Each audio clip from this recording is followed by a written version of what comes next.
I'm a TV writer and I have kind of a crazy theory about how this organization is using these four people and also potentially this company in its conspiracy with the GOVT to fuel white nationalism.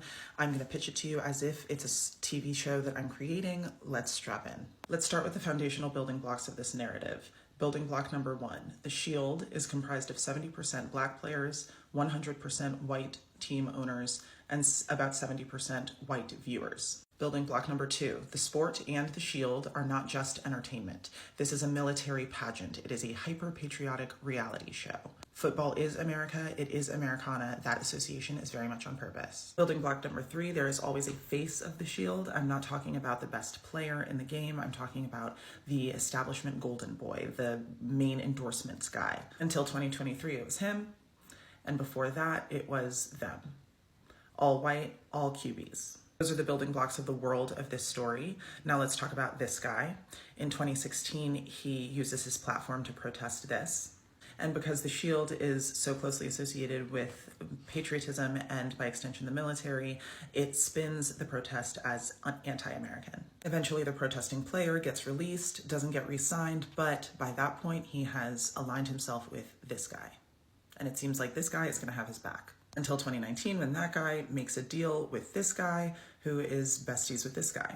The Black Moguls company is now going to be responsible for providing all entertainment for the largest, most watched show in the country. The deal also includes a way less exciting social justice initiative that the Black Moguls company will also be overseeing, and we can assume that that is essentially to pacify the Black audience. The shows are a huge success and majorly upstage the social justice initiative. Meanwhile, the player who started the protest completely fades into obscurity and doesn't get to come back to the league. And then it's sort of ironic when the next year the Shield starts painting this on all of its fields. Essentially, it torpedoed the protest, blackballed the person who started it, sent a message to all the other players not to do the same thing, and then co-opted the message. Clock that as an MO. So now let's fast forward to February 2023 when this guy announces his retirement for good this time. He has been the face of the league for years and he represents a foolproof archetype for the Shield. Good-looking white player plus famous white wife equals massive brand value. Now that he's officially retiring, the golden boy role will be empty and the Shield is going to have to fill it as soon as possible. The annual championship game is a few days later, and it's the first time in Shield history that two brothers have faced off against each other. This is a big deal to hyping up the game, and also it boosts both brothers' public profiles. Now at this point, this guy is widely agreed to be the best player in the game, and he's a QB, so he seems like the perfect fit for the golden boy, but one problem, he is not white. If you're not familiar with the one drop rule, look it up. So at this point, we all know what happens. The Shield chooses to go with the white player who isn't a QB rather than the mixed race one who is. It becomes clear that he's the face of the league when he starts publicly courting the most famous white woman in the world, and it actually works. And it's at this point that his cultural relevance seems just completely astroturfed. Either way, it doesn't really matter though, because the partnership is super lucrative from the beginning. She is going back and forth between tour stops and stadiums to watch him play, which is creating countless viral moments and cultural relevance for her.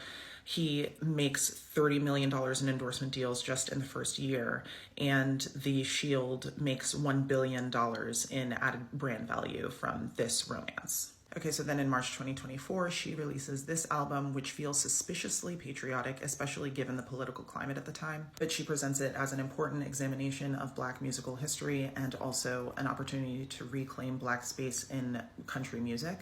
And her fans, by and large, support. So then during the tour, the internet is flooded with images of her fans, who are mostly Black people, wearing Americana looks, American flags, to the music venues, which are by and large football stadiums. That December, she gets a whole halftime show of her own, which has its own marketing campaign and streams live. Y'all, I'm so close to putting this all together, I promise. Thank you for sticking with me. Okay, so now it's August 2025. This brand releases an ad campaign starring an actress, and it is clearly eugenicist and white supremacist propaganda. A couple weeks later, these two announce their engagement, which also happens to coincide with the promotion of a few of their projects, including his collaboration with the aforementioned clothing brand, which had the eugenicist and white supremacist ad. Here's the logo for the brand. Shortly thereafter, she announces her partnership with this company, which for the past almost year has been widely boycotted for ditching DEI practices. So now he's publicly aligned with a company that's making white supremacist ads, and she is publicly aligned with a company that's erasing diversity. And in September 2025, we get the pictures of these two sitting with these two at the gala event, which raises major questions about King and Queen Bee's politics and loyalties. And last week, his granddaughter releases her new line of merch. This is the logo. Does that look familiar? Because that is also his exact logo from his partnership with the white supremacist eugenicist ad company. So she is supposedly offered the big 2026 mid-game show. She supposedly turns it down, and it ends up being this guy. Now, something I want you to consider is who is in charge of the entertainment for the show, and whether or not it feels likely that that person would have approached this artist. So now this guy is going to do the show, which seems like a big FU to white America because of everything that's been going on with immigration this year. But I actually think it could be darker than that when you remember the Shield's proven track record of silencing protest and then co-opting it. This is an artist who just a few months ago was very publicly protesting the United States by refusing to bring any of his tour stops here. A final piece of the puzzle, she releases this album last week. It is filled with racial dog whistles and tradwife / conservative propaganda. Okay, so that's the backstory, world, and characters of our show. Let's get into the season 1 story.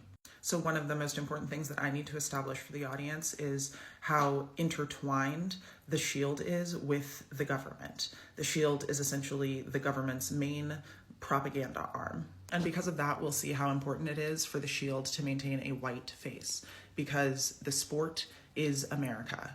When you think of American people, they want you to think of white people. When you think of America, they want you to think of white America. So when season 1 starts, the Shield is already aligned with the Black mogul, who publicly identifies as being down with the struggle, but is really all about the bottom line. They offer him a deal, exclusive rights to produce the largest live show in the world, as long as he uses his street cred, essentially, to get seemingly radical artists to perform the mid-game show. Because these artists are guaranteed to inflame the white audience, it will make the audience of color feel like they have power within the league. Meanwhile, the Shield uses its relationship with the Black mogul to co-opt his own wife. In my series, they incentivize her to release her All-American Americana album by offering her a deal on venue costs, because they're all football stadiums, essentially using her to manufacture Black consent for patriotic imagery and, by extension, patriotism itself. The main story arc of the season is the Shield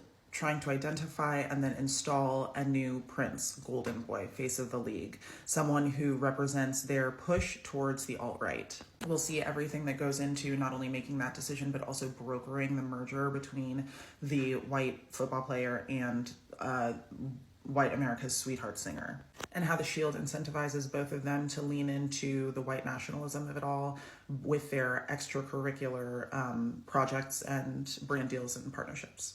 I also think it's going to be really interesting to see the arcs of the two female celebrities who, because they're now aligned with the Shield, are essentially silenced from saying anything anti-war or really political at all. But then we're also, on the flip side of that, going to see how, because they're both billionaires, they're essentially evil irrespective of race, because all they care about at the end of the day is enriching themselves. So season 1 is really about showing how the Shield is like a secret branch of the government, and about the lengths the Shield is willing to go to manufacture its fans' consent to maintain a pro-war, pro-patriarchal, pro-white supremacist status quo.